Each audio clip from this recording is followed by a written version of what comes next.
Obrigado.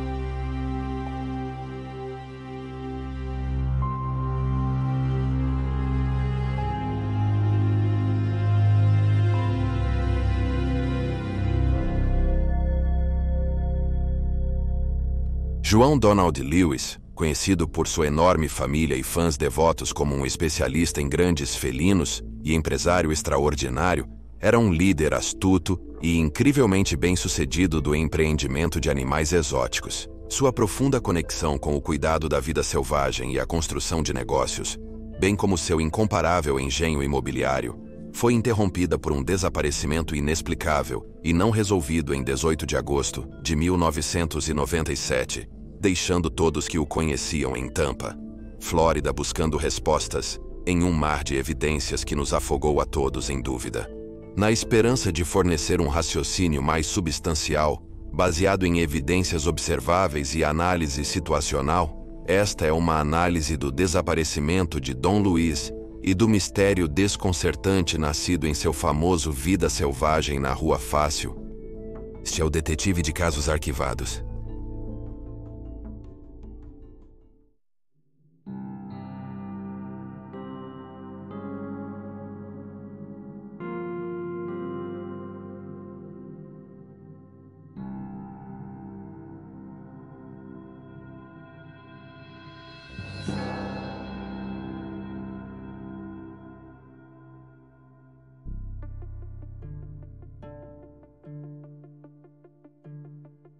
Don Luiz nasceu como João Donald Lewis em 30 de abril de 1938 em Dade City, Florida.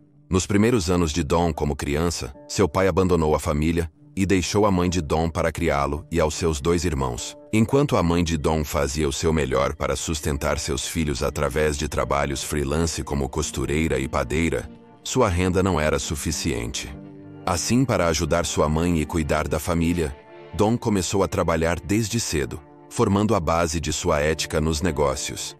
Na adolescência, Don ajudou um mecânico local e trabalhou como ajudante de fazenda para proprietários de ranchos próximos e se formou com sucesso na escola secundária Pasco em 1955. Quando tinha apenas 17 anos, Don se casou com sua primeira esposa, conhecida hoje como Gladys Luiza Cruz.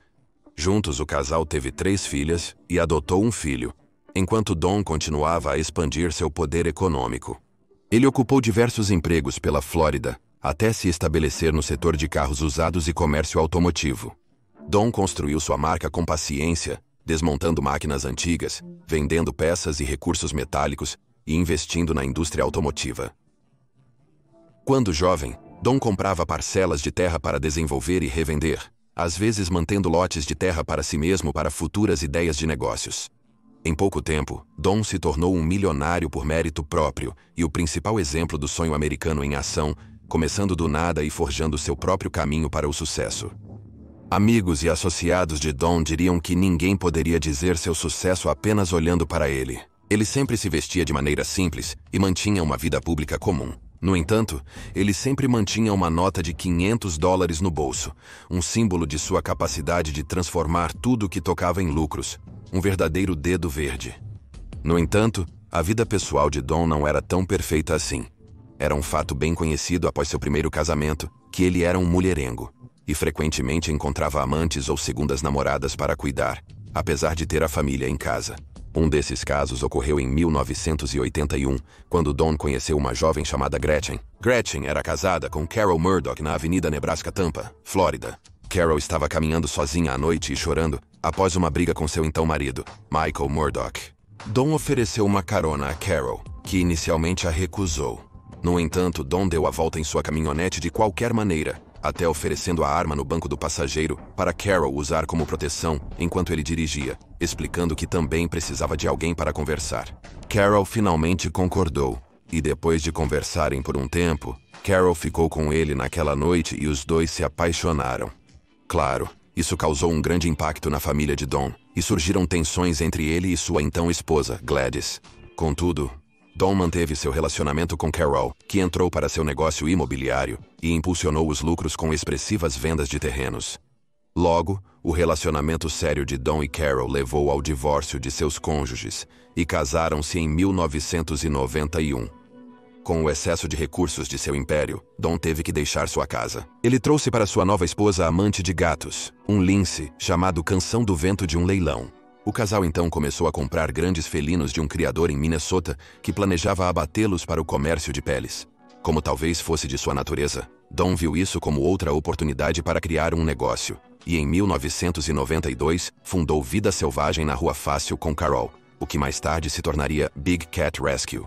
Carol, no entanto, achava que a iniciativa deveria ser uma caridade, e não apenas para lucro, mas Don discordou, e lentamente surgiram tensões entre os dois. Nos próximos anos, Don continuou desenvolvendo o Vida Selvagem na Rua Fácil e começou a comprar mais animais. Em 1995, ele comprou seu primeiro tigre de Dennis Hall e, por volta da mesma época, estava começando o processo de levar seu amado empório para a Costa Rica, onde ele estava comprando grandes extensões de terra e fazendo conexões e associados na ilha tropical. Ao mesmo tempo, outros começaram a pensar que Don estava usando a Costa Rica como um meio para um comércio, atraindo mulheres sem o conhecimento de Carol e fugindo com amantes costarriquenhas. Isso continuou a danificar o relacionamento do casal, e logo ele caiu além do reparo. No início de 1997, Don Luis começou a se preparar para o divórcio, reunindo seus bens e planejando um futuro longe de Carol. Carol diz que ele começou a apresentar os primeiros sinais de demência durante esse período, com a memória de curto prazo em declínio e recolhendo lixo sem motivo aparente. O advogado de Don e seus associados de negócios disseram mais tarde que isso não foi comprovado, e eles nunca viram Don em um estado mental piorando. Independentemente disso, o comportamento frenético de Don incluía um medo crescente de Carol, e em junho de 1997, ele solicitou uma ordem de restrição contra ela depois que ela ameaçou matá-lo verbalmente. Segundo Don, Carol possuía várias armas, mas os tribunais nunca lhe concederam proteção devido às suas liberdades de expressão sob a primeira emenda, e eles sentiram que ela não representava um verdadeiro dano físico para ele. Don era um homem preocupado, e logo sua paranoia se provou correta, quando no final daquele mesmo verão, as ameaças, confusão e ansiedade deram lugar a um trágico mistério. Vamos agora revisar a linha do tempo dos eventos que levaram ao desaparecimento de Don Luis.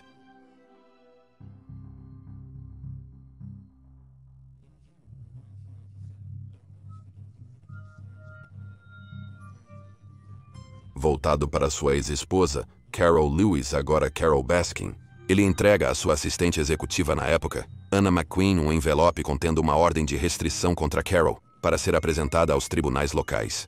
Este documento contém citações perturbadoras de Don como citação: "Esta é a segunda vez que Carol ficou tão brava, a ponto de ameaçar me matar. Carol fez um escândalo. Disse que me mataria se não saísse de casa.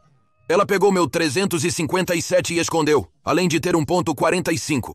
Mais tarde, em junho, os tribunais da Flórida negam proteção da ordem de restrição, dizendo que Carol não é uma ameaça imediata e que a primeira emenda que concede a liberdade de expressão permite que ela diga tais coisas sem consequências. Don continua com comportamento errático durante o verão. Ele diz à sua ex-esposa Gladys e a alguns de seus filhos para ficarem longe de Carol, que ele terminou com ela e planeja se divorciar. Ele faz suas últimas declarações a eles, afirmando que Carol é muito perigosa. Não muito tempo depois deste encontro, Don repete a mesma informação sobre seu provável divórcio para o associado de negócios, Wendell Williams. Don indica a Wendell que está protegendo a maioria de seus bens, permitindo-lhe manter o que possui e evitar um acordo. Em algum momento de julho de 1997, Don se encontra com outro amigo, Mike McCarthy, e diz a ele que sente que sua vida está em perigo. Ao entrar em agosto, Don comunica ao seu advogado, José Fritz, que pretende adicionar outro pequeno avião de passageiros à sua coleção. Ele acha um avião do seu agrado, mas precisa de conserto para voos mais longos. Em algum momento durante as primeiras 2 semanas e meia daquele mesmo agosto, Don tem uma conversa com seu fiel faz-tudo de longa data de 15 anos, Kenny Farr, enquanto eles constroem uma nova jaula complexa para os grandes felinos. Don comenta que tem planos vagos de algum tipo, planos que ele nunca explica completamente para Kenny, mas está determinado a realizar. No final da conversa, Don diz: "Se eu conseguir fazer isso, será a coisa mais esperta que já fiz na minha vida." Antes que Kenny possa pedir clareza, Don sai para atender uma ligação e nunca termina seus pensamentos. Seria a última coisa que Don diria a Kenny. Na sexta-feira, 15 de agosto, a assistente de Don, Anna McQueen, liga para Don sobre a documentação dos carros, que ele está se preparando para levar para a Costa Rica. Anne está lá, apesar das várias tentativas de contato telefônico. Ele não consegue fazer contato. Anne continua ligando durante todo aquele fim de semana, mas ainda não tem sorte. Na noite de 17 de agosto, Don se prepara para dirigir até Miami e depois viajar para a Costa Rica. Ele informa a Carol que precisa de um caminhão para uma viagem de Kenny, seu faz-tudo, mas não se sabe se consegue.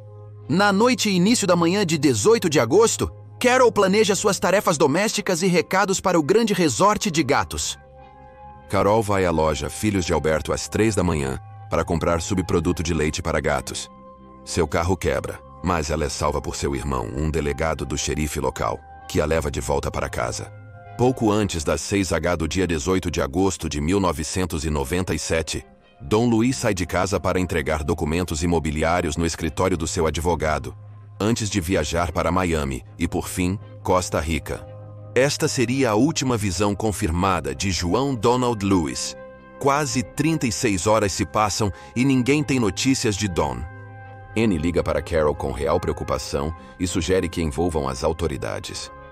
Carol, às 13h30 do dia 19 de agosto, liga para a polícia para reportar oficialmente o desaparecimento de Don Luis. Nas primeiras 24 horas do registro do sumiço, a polícia e voluntários vasculharam a propriedade de 40 acres de Don, em Tampa, Flórida, incluindo a vida selvagem.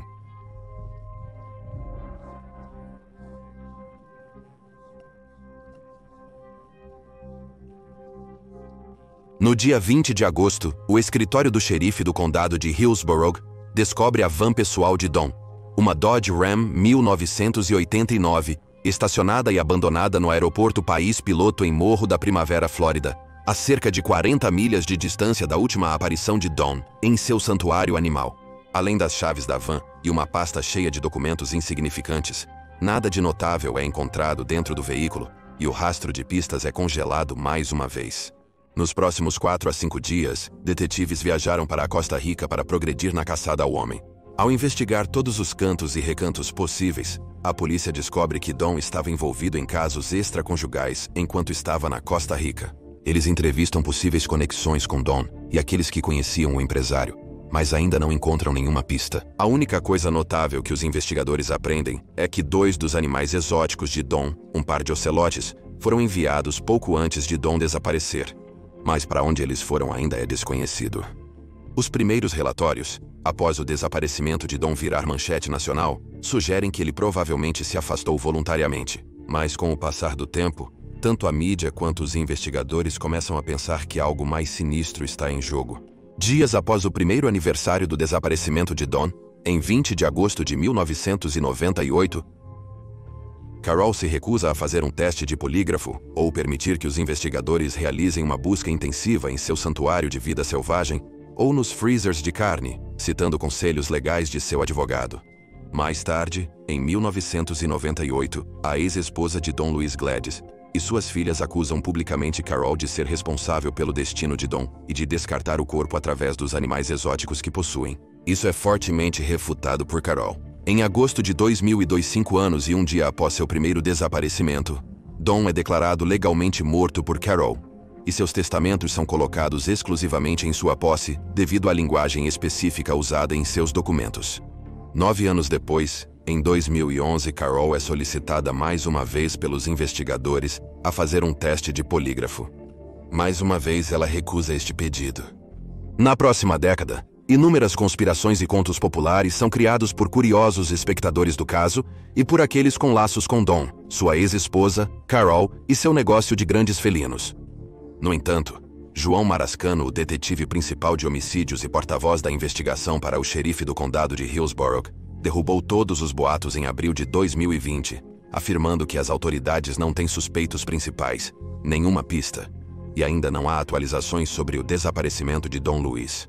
Um caso tão frio quanto era naquela manhã de agosto, 23 anos antes,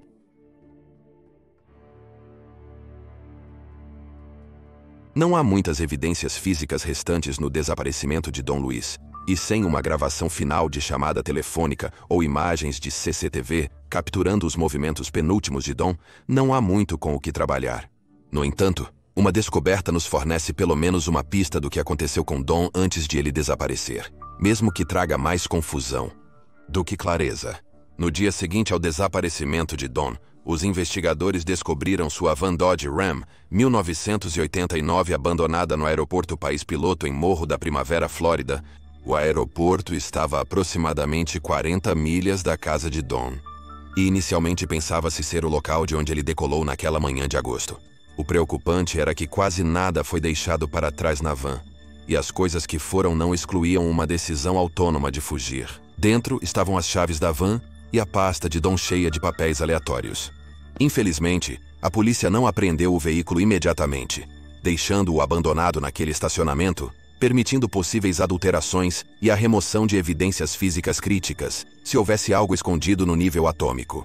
Quando a polícia analisou a perícia, eles não encontraram nada além de vestígios normais de Don e um segundo par de impressões digitais pertencentes a um mecânico de automóveis, Dale animado. Quando a polícia interrogou Dale, ele deu prova de uma explicação perfeitamente inocente, afirmando que alguns dias antes do desaparecimento, Don passou pela oficina e pediu a Dale para trabalhar na van. Durante a interação, Don convidou Dale para ir à Costa Rica ajudar em suas terras, mostrando seu total comprometimento com a viagem ao sul. Dale recusou e a situação da van se tornou apenas mais um beco sem saída em um caso cheio de perguntas sem respostas. Muitos ligados ao caso acreditam que a van sinaliza que Don foi sequestrado, não partiu voluntariamente.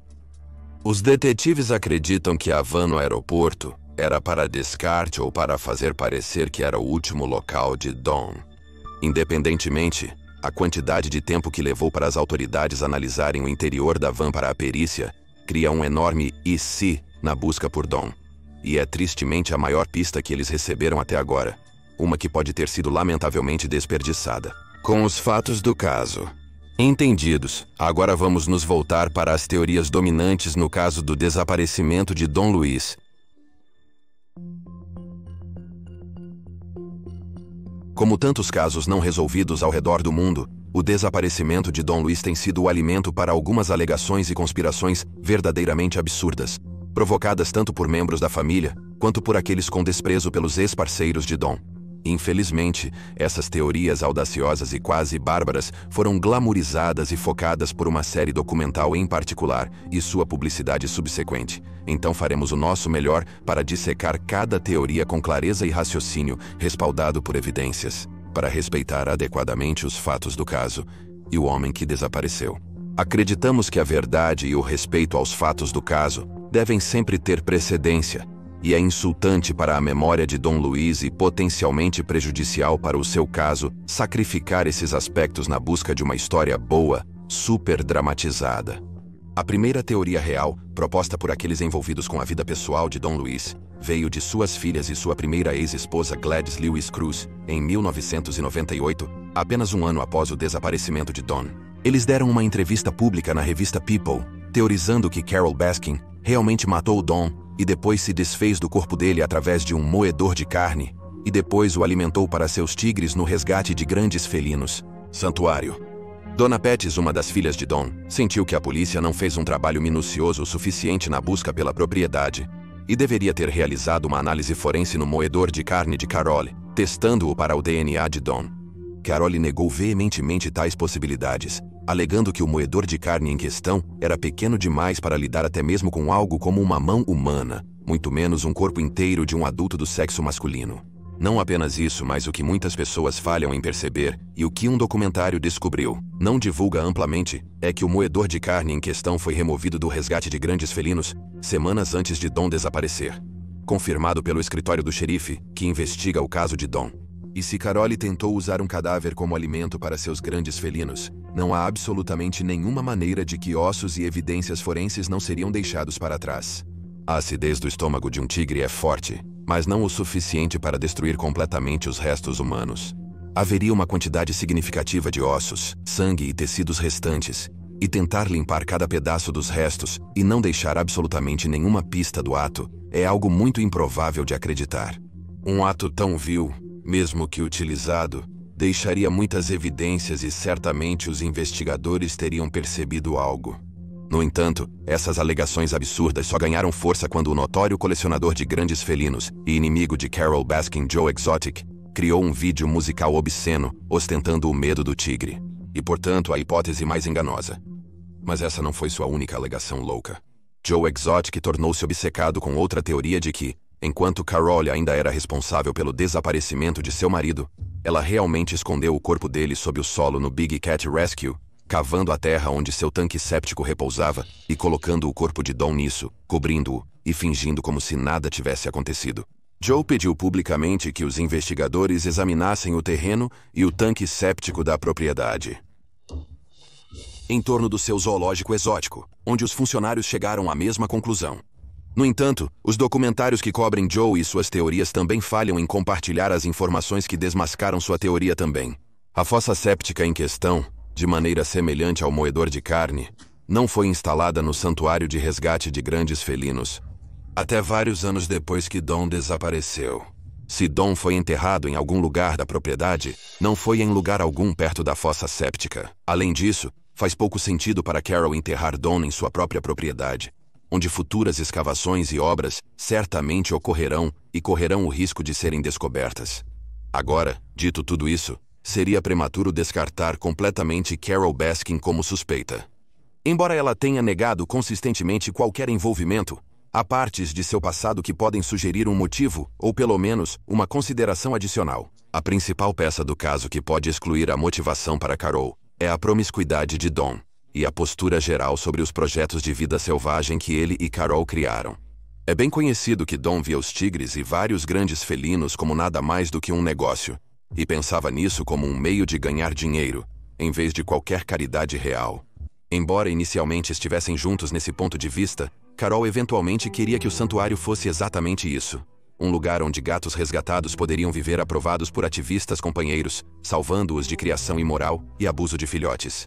Isso requer muito dinheiro e Carol tinha Don para recorrer. Alguns no círculo íntimo de Don disseram que ele odiava perder seu dinheiro com os gastos dela, e que ser um milionário casado com alguém sem muito dinheiro é uma combinação traiçoeira, mas não devemos fingir que Don era perfeito também. Ele também estava envolvido em vários casos extraconjugais, tendo várias namoradas apesar de seu casamento com Carol, incluindo uma amante secreta na Costa Rica. Retomaremos isso depois. Com uma filosofia divergente e um casamento em crise, Carol possivelmente buscava encerrar a situação tóxica que se instaurava. Na verdade, páginas de seus diários pessoais expostos por várias fontes encontraram entradas escritas por Carol, afirmando coisas como, citação, "Eu gostaria que houvesse alguma saída" de seu relacionamento com Don, sem mencionar suas ameaças verbais. Eventualmente seu desejo foi concedido, e mais suspeito de tudo, Carol Baskin acabou sendo a maior beneficiária de Don. Pouco depois de ele desaparecer, Carol cortou todos os serviços públicos do escritório de Don, retirou seus testamentos e procurações, e os manteve até a primeira data em que ela pôde declará-lo legalmente morto, o aniversário de 5 anos e um dia de seu desaparecimento. Ainda mais estranho foi que, quando as procurações foram lidas, os advogados descobriram que uma cláusula especial havia sido escrita, concedendo a Carol a chefia do patrimônio de Don, não após sua morte, mas especificamente após seu desaparecimento. O desaparecimento de Carol. Vários advogados disseram que esta é uma cláusula irregular para tais documentos legais, pois as pessoas raramente esperam desaparecer. Não só isso, mas Carol acabou herdando 90% do patrimônio de Don, deixando apenas 10% para a antiga família de Don. Agora, deve-se afirmar que Don havia instruído Carol a deixá-los com 0%, mas ela decidiu ajudá-los mesmo assim, citando o parentesco deles com Don como significativo. A cláusula estranha de desaparecimento no testamento de Don, combinada com sua infidelidade e estritas buscas de negócios, fazem de Carol a assassina. Não, mas isso levanta suspeitas sobre suas motivações, pois milhões de dólares estavam em jogo para manter vivo seu sonho de salvar grandes felinos. Alguns apontaram que só porque ela teve Don legalmente declarado morto no primeiro dia possível, não significa que ela era a mentora também. E eles têm um ponto. Não seria ridiculamente óbvio realizar uma ação legal tão suspeita? Se Carol realmente estivesse em falta, chamar a atenção para o assunto não seria sua prioridade. Também é possível que ela não fosse a assassina, mas sim que tivesse as mãos sujas, arranjando para que outra pessoa cuidasse de Dawn. É sem dúvida profundamente suspeito. Há muitas pessoas com medo de Carol, incluindo o próprio Dawn, mas medo, evidências circunstanciais e especulação, infelizmente não significam que a parte é culpada, sem evidência física. Claro, Carol Baskin não é a única sujeita a teorias de envolvimento. Na verdade, muitas pessoas se perguntam se Dawn não estava envolvido com nada malicioso ou qualquer terceiro. Mas sim, saiu por conta própria ou morreu tentando fazer isso. Com seus vastos recursos e milhões de dólares, Dawn certamente tinha o capital necessário para realizar um feito e fugir de sua vida passada. Talvez ele estivesse cansado da operação com grandes felinos e do incômodo de lidar com um negócio tão consumidor. Talvez seu caso com Dawn não fosse o único, no entanto. Com mulheres estavam alcançando-o e ele queria começar de novo. Ou talvez ele realmente tivesse medo de Carol e organizou seu patrimônio para que ela lucrasse com seu desaparecimento, enquanto ele começava de novo do outro lado do mundo. Esses teóricos acreditam que Dawn forjou um sequestro, com a intenção total de voar para fora de Miami naquela manhã de agosto e nunca mais voltar. Ele poderia ter estacionado sua van em outro aeroporto, embarcado em um voo diferente e desaparecido rapidamente. Não está fora do campo das possibilidades que Dawn tinha dinheiro fora de seu patrimônio conhecido ou estava economizando para este exato cenário. Dawn estava cheio de segredos e constantemente planejando seu próximo passo, se preparando para o futuro melhor do que a maioria. Na verdade, o faz tudo pessoal de Dawn. Kenny Farr disse aos repórteres que sabia que Dawn enterraria dinheiro e barras de ouro em suas várias propriedades, e provavelmente valia cerca de 20 milhões de dólares, 15 milhões de dólares a mais. Kenny era a pessoa para quem Dawn disse, citação, "Se eu conseguir fazer isso, será a coisa mais esperta que já fiz na minha vida." Poderia ter sido um grande plano de fuga? Muitos acham que é possível, mas não o Kenny. Ele não entende por que o Dawn deixaria uma van em um aeroporto de qualquer maneira, mesmo que não fosse o certo. Seria uma pista muito grande de que Dawn estava fugindo e tornaria muito mais difícil se tornar invisível. O advogado de Dawn, José Fritz, e João Marcicano, investigador do gabinete do xerife do condado de Hillsborough, concorda que Dawn provavelmente foi morto. O outro argumento, de que Dawn partiu por vontade própria, mas pereceu inesperadamente, também é muito comentado. Alguns seguidores do caso, incluindo a própria Carol Baskin, acreditam que Dawn pode ter entrado em um de seus aviões para voar para a Costa Rica, mas caiu em algum lugar no oceano. No entanto, há muitas evidências que sugerem que isso é falso. O detetive Marcicano indica que não há provas sugerindo a morte de Dawn, mas não no registros de voo para a Costa Rica no dia e ausência de relatórios de acidentes no mesmo período. Os teóricos, então, relatam que Dawn era um conhecido piloto ilegal, tendo perdido sua licença de piloto, mas escolhendo voar de qualquer maneira, operando seus aviões baixo e sob detecção de radar. Mais uma vez, o detetive Marcicano refuta essas alegações, dizendo que todos os aviões que Dawn possuía eram muito pequenos para fazer a viagem para a Costa Rica de uma só vez. Se Dawn entrasse em um avião e tentasse viajar para o sul, ele estaria desesperado e inseguro, possivelmente indicando um estado mental deteriorado que alguns afirmam que Dawn estava sofrendo antes de desaparecer. Como mencionado anteriormente, Dawn estava apresentando sintomas de demência em estágio inicial, e pode ter sido dominado por fadiga, paranoia, ou uma combinação dos dois. Isso explicaria seus delírios para os amigos sobre estar com medo de sua vida, e constantemente olhando por cima do ombro, conspirando contra sua visão e, então, esposa Carol. O problema com essa teoria, no entanto, é que se Dawn realmente estivesse lidando com perda de memória e demência, ele não seria capaz de desaparecer sem deixar rastros tão facilmente. Se estivesse mentalmente comprometido, com certeza ele teria errado em algum lugar. Além disso, muitos associados próximos a Dawn não acreditam nas histórias de demência de qualquer maneira, dizendo que ele estava lúcido e honestamente, genuinamente aterrorizado por sua vida. Então, se não parece que Carol matou Dawn e não foi Dawn quem partiu por escolha, quem foi responsável pelo seu desaparecimento? Algumas pessoas pensam que Joe Exotic foi realmente o culpado, questionando se ele pode ter eliminado Dawn para irritar Carol e descarrilar o futuro da vida selvagem na Easy Street, reivindicando a validade de tal conspiração, sabendo que John era culpado de outros planos contra a vida de Carol. No entanto, deve-se notar que a amarga rivalidade entre Joe e Carol não existia em 1997 e nenhuma evidência apoia essa ideia. Alguns outros apontam para ativistas militantes dos direitos dos animais ou pensam que Don tinha conexões com senhores das drogas na América do Sul que queriam vê-lo morto. Independentemente, o fato é que a polícia não tem provas concretas e não tem nenhum suspeito principal em vista. Qualquer um poderia ser o culpado, e isso é o que torna o desaparecimento de Don Luis ainda mais trágico.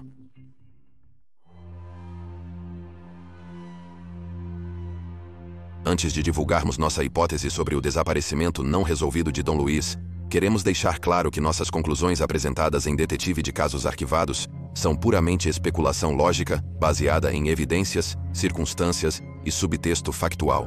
Temos acesso apenas às mesmas informações apresentadas em cada vídeo, e não prometemos certeza ou uma garantia de especialista sobre as conclusões a que chegamos no final.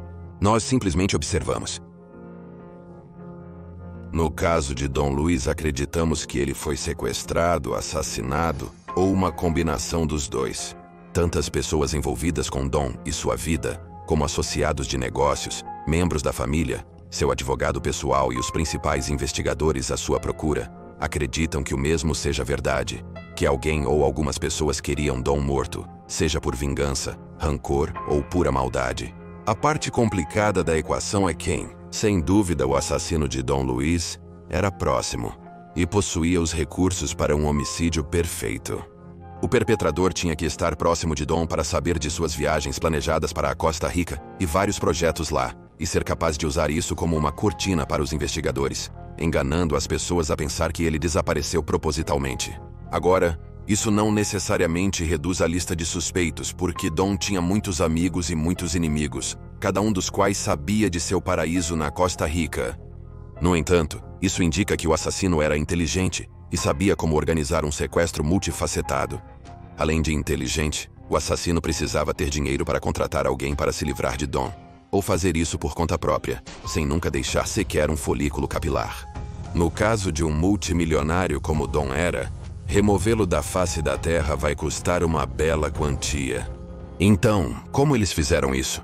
A investigação deixa muito a desejar em termos de execução. Mas se o assassino fosse um associado ao Don, provavelmente eles tinham secretamente arranjado uma reunião naquela manhã de 18 de agosto com ele. Ele estava a caminho para uma entrega e um voo para Miami, então o arranjo era provavelmente só mais uma parada. Provavelmente sequestraram ele aqui, levaram sua van ao aeroporto como despiste e o descartaram em outro lugar. Há também a ideia de que Don poderia estar encontrando alguém com seus próprios aviões, e quando eles decolaram, ele foi empurrado. Seu assassino o empurrou para o oceano, teoria do seu advogado. Seja qual for o método, terminou com uma fuga limpa. Poderia ter sido Carol Baskin. É totalmente possível. Além das teorias mencionadas anteriormente, a própria família de Carol tinha um desprezo por Don. E falando de sua família, ela também tinha um irmão como delegado no escritório do xerife, que foi uma das últimas pessoas a estar com Don, logo antes dele desaparecer. Muitas pessoas vieram a público para rapidamente derrubar teorias de conluio na aplicação da lei, ou qualquer envolvimento do irmão de Carol, citando sua fraca relação desde o início.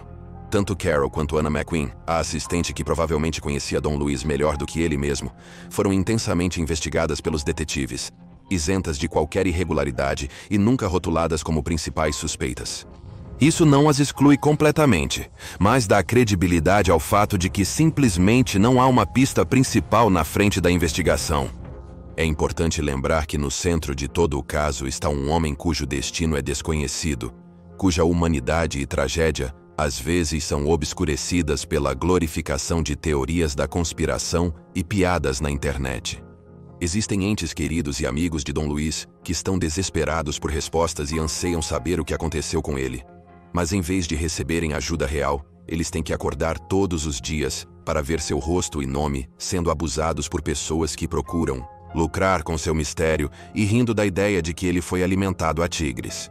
É tão importante lembrar que as pessoas nestes casos eram pessoas reais que merecem respeito e justiça, e o abuso de suas histórias para fazer manchetes chocantes e dinheiro rápido é insidioso.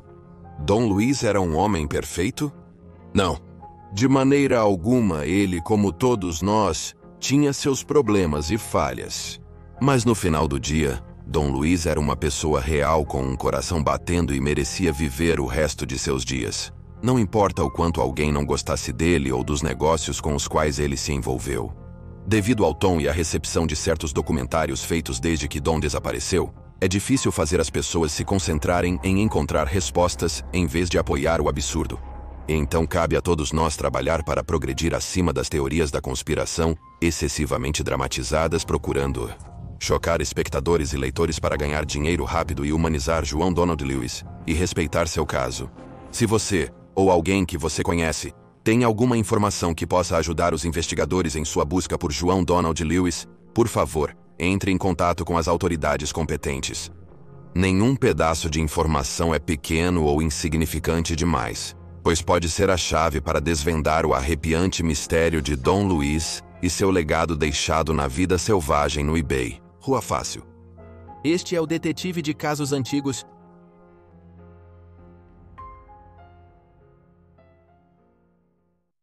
Obrigado por assistir a este documentário do Detetive de Casos Antigos.